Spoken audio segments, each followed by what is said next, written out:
Hola, mi nombre es Andrés Moreta y en este video te voy a enseñar a diferenciar cada uno de los actos administrativos que existen en la doctrina y cómo han sido recogidos en nuestra legislación para llegar a conclusiones interesantes respecto de sus efectos y su marco normativo de aplicación.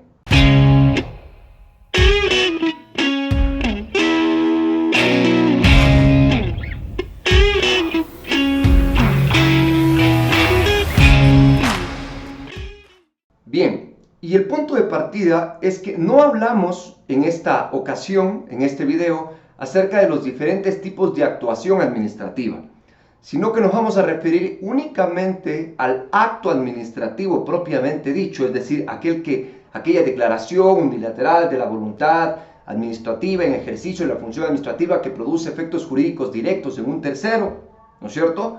Vamos a referirnos a ese tipo de actuación administrativa y los distintos tipos o clasificaciones que tiene la doctrina y que han sido recogidos en nuestra ley. En primer lugar tenemos, por ejemplo, por los efectos que produce. Hay actos que son favorables y actos que son desfavorables. Los actos que son favorables tienen una condición de que justamente van a conceder un derecho, normalmente. Van a conceder un derecho y normalmente va a estar involucrado, al menos en nuestro sistema, van a producir, en caso de que no se expidan, lo que es el silencio administrativo. Por otro lado, los actos desfavorables o de gravamen, ¿cuál es su consecuencia? La consecuencia del acto desfavorable o de gravamen es que afectan la situación del particular. Pero quiero ser muy enfático en una cosa. No significa que cuando usted pide un derecho y le contestan negándole ese derecho, usted está frente a un acto desfavorable o de gravamen. No. Usted está frente a un acto desfavorable o de gravamen cuando el objeto de ese acto tiene por finalidad agravar su situación. A mí me gusta hacer con la analogía de una mochila. Si usted cuando va y le pide a la administración pública algo, ¿no es cierto? Y usted tiene en su mochila cierto peso y se le niegan, no se le ha dado más peso en su mochila. Pero en cambio, cuando la administración pública le dicta un acto de gravamen, ahí sí, al ponerle una multa, al restringirle su patrimonio o cualquier otra cuestión que le ponga más peso en su mochila, ahí estamos frente a un acto de gravamen o desfavorable. Nuestro Código Orgánico Administrativo nos ayuda a comprender cuál es un acto de gravamen y por un asunto procedimental, porque nos dice, en los actos de gravamen se produce la caducidad del procedimiento. A diferencia, recordemos de lo que dije del acto favorable, donde se produce el silencio administrativo, acá en el acto de gravamen, en cambio, se produce la caducidad del procedimiento, que también va a tener una segunda característica importante, que es la revocatoria. Los actos favorables tienen esa característica de estabilidad por regla general, lo cual se invierte en el acto desfavorable o de gravamen, donde en cambio la revocatoria es la regla general y no la estabilidad.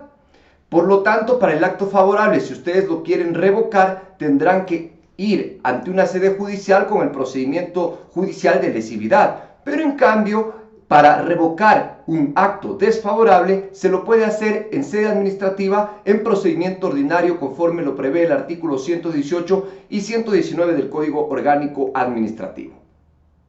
Otra categoría de actos administrativos son aquellos que se ejercen con potestades regladas y otros con potestades discrecionales. Hablamos de potestades regladas cuando el legislador ha agotado el supuesto de hecho con claridad y la consecuencia normativa a aplicar.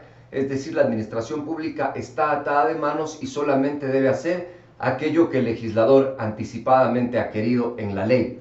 Pongamos un ejemplo de acto administrativo reglado podría ser la concesión de una pensión jubilar. Al cumplirse los requisitos establecidos en la ley, no hay otra alternativa que concederla.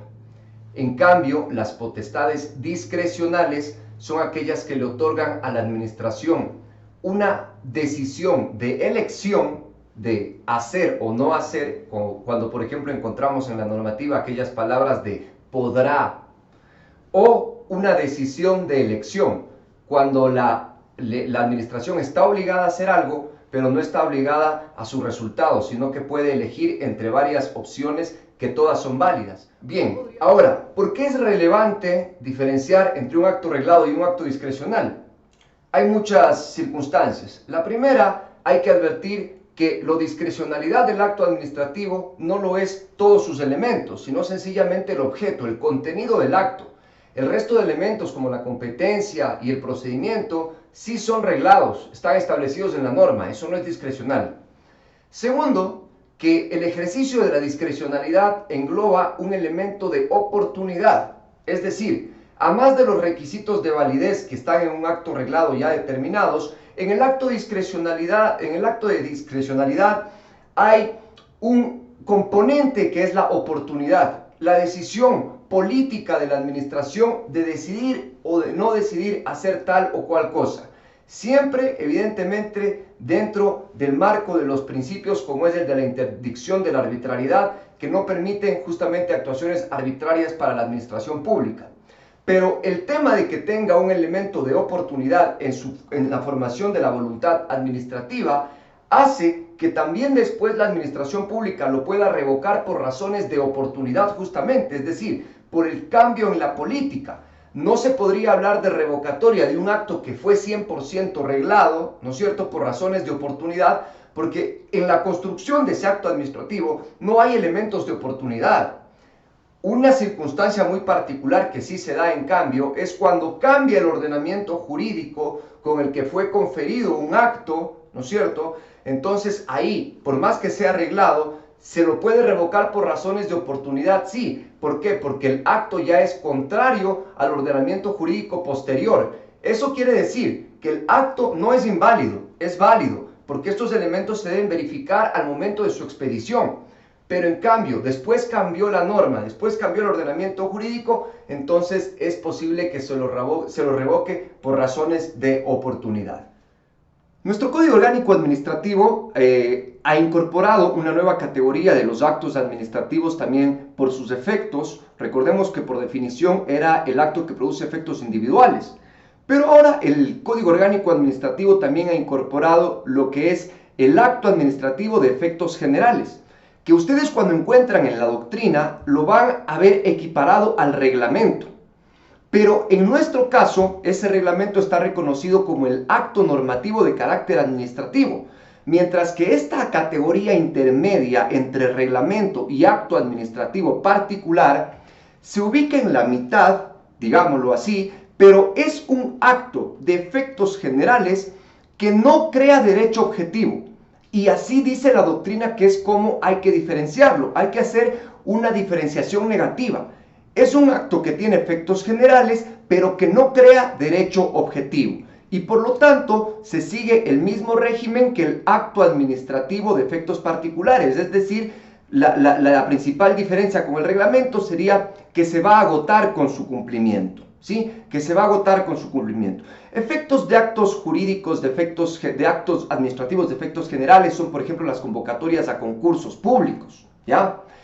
Sin embargo, como se ha dicho, pues mantiene el mismo régimen que el acto administrativo particular en materia administrativa, ya que en sede constitucional tengan otras implicaciones, pero de eso no nos vamos a ocupar en este video. Finalmente, la doctrina nos trae otra caracterización, como son los actos declarativos, es decir, aquellos que no modifican el supuesto de hecho, sino que solo lo reconocen, solo certifican determinado que la existencia de determinada relación jurídica, y en cambio los actos constitutivos, que al ser el resultado de competencias innovativas, entonces sí van a cambiar la situación jurídica, ¿sí? Por ejemplo, la imposición de una sanción es un acto constitutivo, pero por ejemplo una certificación es un acto nada más declarativo, ¿sí? ¿Esto tiene relevancia en nuestra norma? Sí la tiene. Por ejemplo, cuando revisan las causales de nulidad del artículo 105 en el numeral 9, se habla de que es nulo el acto por el que se hayan adquirido derechos sin cumplir los requisitos materiales. Aquí hablamos, aunque la norma dice cuando se declaren o constituyan, es claro que la norma tiene un error, porque yo no puedo no tener un requisito en un acto declarativo, porque el acto declarativo se supone que ya tenía todo y solamente lo reconoce, mientras que en el acto constitutivo, donde recién voy a llegar a tener un derecho o una situación jurídica, ahí sí pues se puede faltar un requisito, ¿sí? Hay otras definiciones, como por ejemplo hablamos acá de los actos de tracto sucesivo y los de ejecución instantánea. Podría ser por ejemplo de tracto sucesivo que a usted le den una concesión y que la va a ir explotando en el tiempo. Un nombramiento también sería de tracto sucesivo, mientras que por ejemplo la adjudicación de un contrato es de ejecución inmediata, pues nada más se verifica en un solo hito y el acto se extingue por su cumplimiento. Espero, queridos colegas, que este video haya sido de interés para ustedes, de utilidad sobre todo, dejando en claro que la doctrina puede evidentemente tener más clasificaciones porque justamente son diversidad de criterios, pero en este video hemos tratado de abordar, creemos, las más importantes. Muchas gracias, les invito a compartir este video y a mantenerse sintonizados en las enseñanzas de Derecho Administrativo que brinda Legalité. Un abrazo.